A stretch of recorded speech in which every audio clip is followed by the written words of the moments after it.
Dan ya sama aja ya teman-teman ya, buat apa isinya sama konten-kontennya sama aja kok. Jadi pembedanya cuma di sini aja sih. Kalau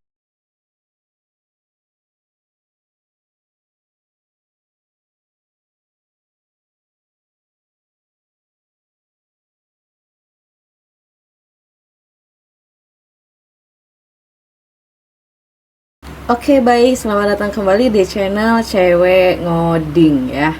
Nah, oke, kemarin kan kita udah berhasil nih ya, gimana sih caranya integrasi API menggunakan package yang Dio. Nah, kebetulan di TikTok tuh kemarin ada yang tanya nih, kenapa pakai Dio dan kenapa nggak pakai HTTP, terus apa sih perbedaannya? Kalau kenapa pakai Dio sebenarnya lebih baik lagi aja ya, karena gue pas awal coba-coba integrasi API dan gue juga lebih nyaman pakai Dio. Cuman dari apa ya? Dari yang gue rasain perbedaan antara Dio sama HTTP ini, pertama, ketika lo ada error, kalau pakai Dio itu udah ada Dio exception-nya. Jadi misalnya ya, lo kayak gini kan, lu bikin try catch. Nah, lu tuh nggak perlu pakai catch dari try, tapi lu bisa pakai exception dari Dio-nya. On Dio exception catch. Nah, ketika lu pakai Dio exception catch ini, dia tuh bakal mengembalikan error yang diterima dari backend. Jadi nanti kita lebih gampang buat ngehandle errornya juga. Beda kalau sama HTTP. Kalau HTTP itu ya, HTTP itu nggak ada exceptionnya sendiri, setahu gue dia tuh nggak ada exceptionnya sendiri. Jadi kita harus handle manual.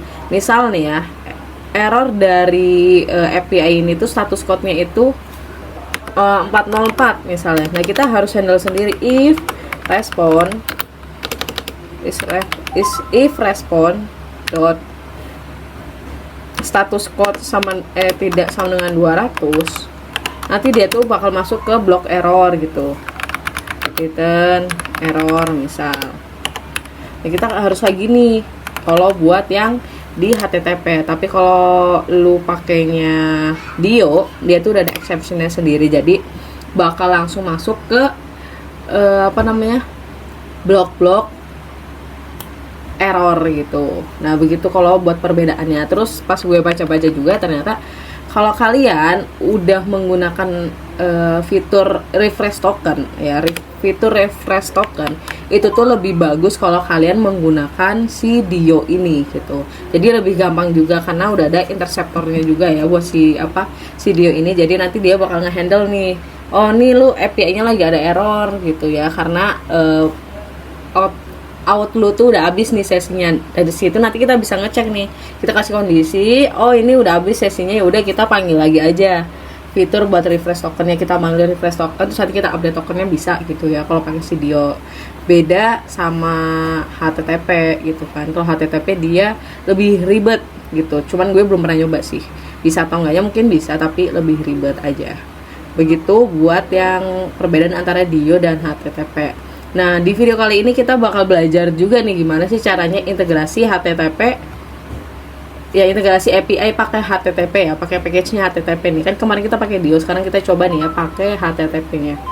Nah, sebelum itu biasa teman-teman install dulu ya package HTTP-nya. Nah, kalau udah kita import. Kita import HTTP package HTTP, terus cache HTTP. Nah, kalau HTTP kayak gini, terus nanti pas di sini sebenarnya hampir sama aja teman-teman ya. Kalau dia pemanggilannya masih simple kayak gini tuh masih sama aja. Teman-teman tinggal panggil aja HTTP ini. Ganti aja si Dio ini jadi HTTP. Kan udah. Nah, sedangkan kalau di HTTP ini buat nyimpen URL-nya itu pakai Yuri ya. Jadinya yuri.parse. Apa Yuri ya. Nah, ini kita kayak gini buat pemanggilan buat nyimpen endpoint kita seperti ini kalau di HTTP. Lalu sisanya buat kayak nama modelnya, tipe data metodenya kayak gini ya, disesuaikan lagi. Kalau gue biasanya ya kayak gini aja nggak apa-apa. Terus nanti sedangkan kalau di dia itu bisa otomatis ke apa ya, kita langsung otomatis ke mapping ya pakai model ini. Cuma kalau di dia kita harus encode atau decode dulu nih, JSON decode deh setahu gua. Kita harus JSON decode dulu karena dia bentuknya itu string kalau seingat gua ya.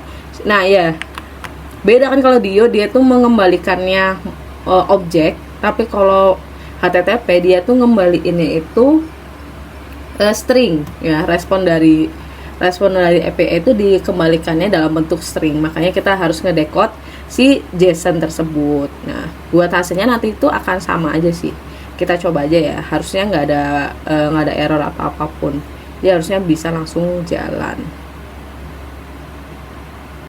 Dan ya sama aja ya teman-teman ya, buat apa isinya sama konten-kontennya sama aja kok.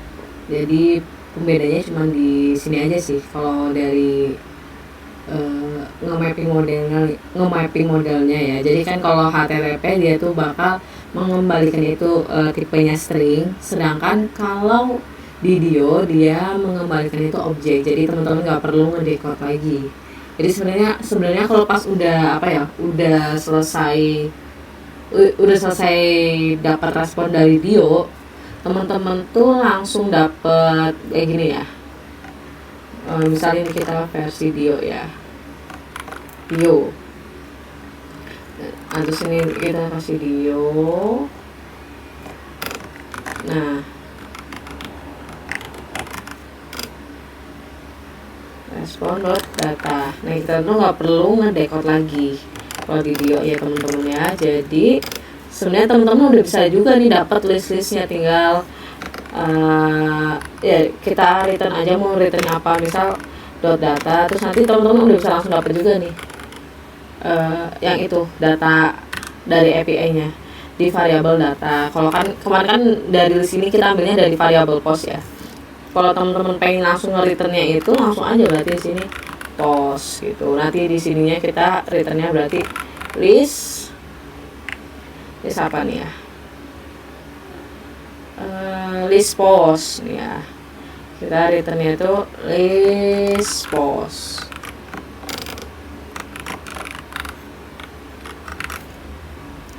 Nah, nanti di sini kita returnnya ini.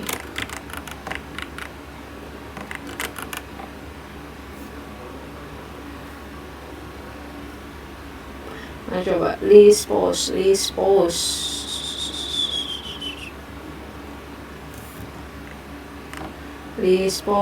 nah